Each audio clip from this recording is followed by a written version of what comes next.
With a weary breath, she climbs out of the cab and walks onto the moonlit pavement. Memories flash through her eyes as she absorbed the familiar shops that made the buried hurt in her heart light up in fire once more. Pushing everything at the back of her mind, she lifts one foot forward and reassured herself that everything is okay now. Everything is forgotten, all hidden at the deepest and darkest recesses of her mind. So she kept walking, gazing at her leather-clad boots, not willing to look up. And then she heard it, that song, their song. She paused, looked up at the music shop, playing the song that sent her heart in a triple backflip. She looked through the glass wall. The inside is filled with vintage discs as big as plates. She pondered at the corner of the shop, expecting him to appear, expecting to see him there like he used to be.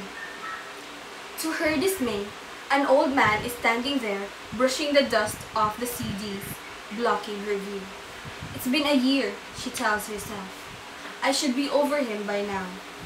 He didn't leave because he wanted to. He left because he was forced to, a voice in her mind said.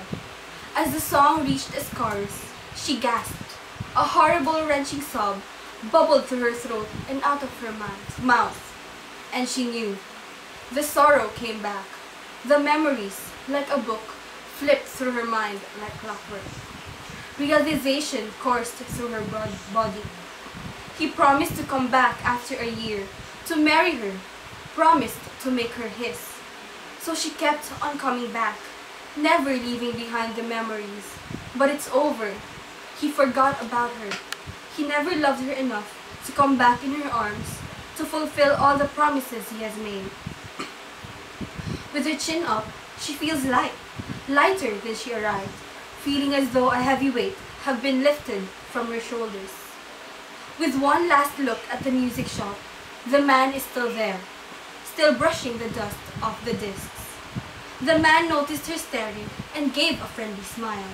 She smiled back, being polite.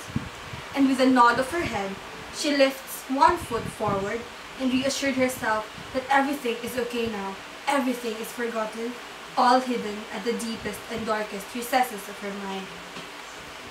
So she kept walking, gazing at her leather-clad boots, finally willing to look up and see the world.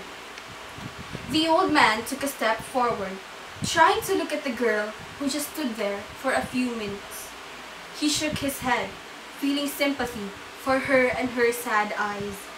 He shrugged, stared at the clean, shiny discs, and went to another corner of the room to clean. And as he stepped away, a guy, sitting on the far corner of the room, closed his eyes and tried to remember the memories he cherished. He opened his eyes as the song finished playing and took a deep breath. She's never coming back.